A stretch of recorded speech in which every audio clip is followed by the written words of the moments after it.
Well, hello again from Southern Ontario. I think it's August 18th today. I'm not really sure. I hadn't intended to film this video just yet. I wanted to ponder it some more. But I'm stuck here at the library, painfully slow uploading my last video, or current video, whatever you want to call it. As per the title, I had a visit from an international dignitary.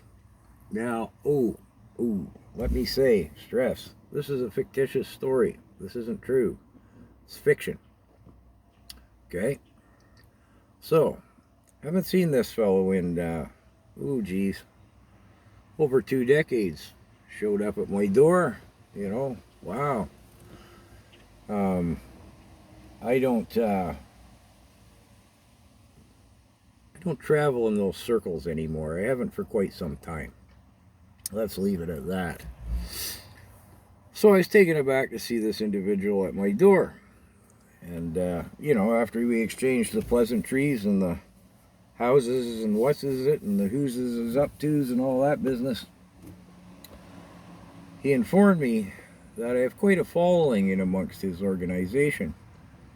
Now, again, this fellow is quite high up in the hierarchy of this organization, which has, shall I say, embassies around the world in a considerable number of countries. Not in the communist places and maybe not in some of the really dirt poor places. I'll kind of come to that point in a bit.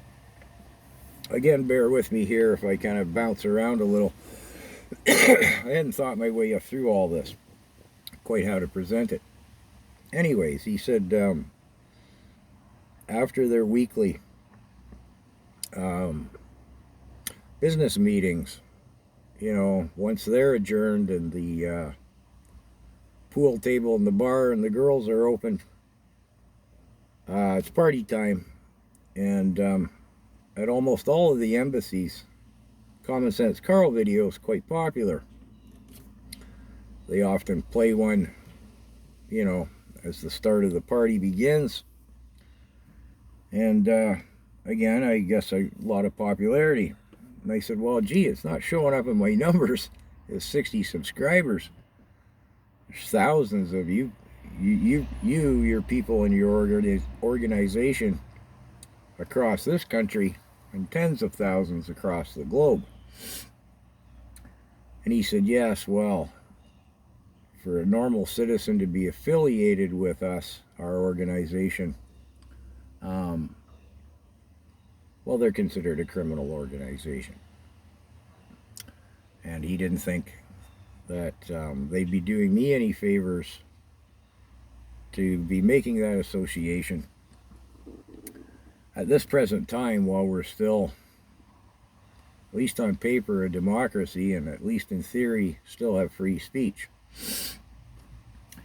And, it was a reasonable point of view, and I said, well, the only reason I want my numbers to go up is it'll come up higher on the algorithms of the computer on, Facebook and whatnot.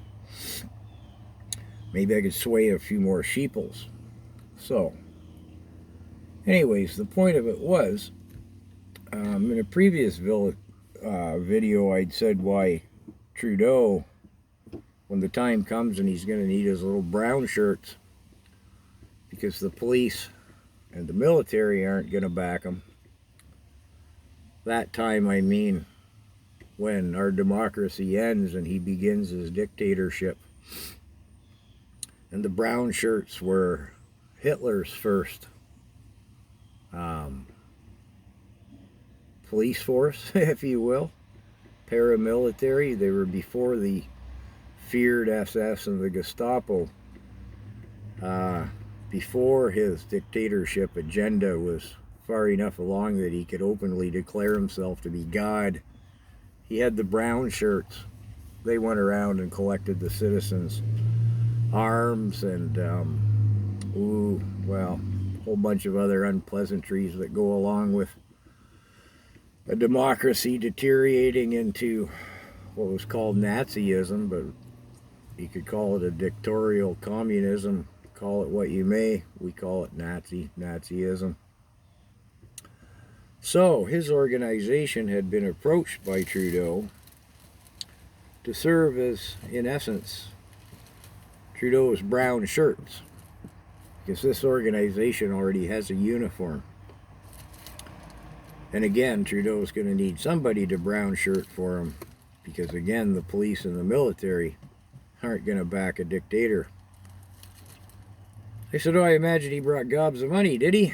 So yeah, gobs of it. I mean, let's face it, he's got yours and mine and everybody else's. He hands it out like it's candy. Of course he brought gobs of money. I said, but your organization wasn't interested in that. They said, well, no, of course not. We're businessmen first and foremost. I mean, you know, I'm Canadian, he says. We're Canadian, but we're also an international organization. It would be financial suicide in a political sense on a global level to back this haircut and his dictatorial agenda. Not to mention, sure, we get this big lump of change he gives us, but then he turns the country into Venezuela and we don't make any money in Canada anymore. Thought about that a minute. I said, yeah, well, you know, that certainly makes sense. Said, I imagine your embassy in Venezuela isn't what it once was. He said, oh no. He says, you know, 15 years ago, our embassy in Venezuela was a real cash cow. It did wonders for our, call it, global bank account. Says now we just maintain a skeleton presence down there in their charity case. We don't make any money in Venezuela, and we don't want the same thing to happen here in Canada. Again, we're businessmen first. So that's the story. And it is a fictional story.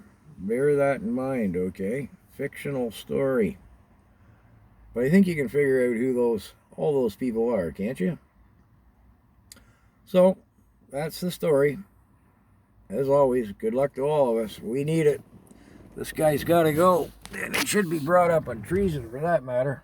Have a good day, if you can.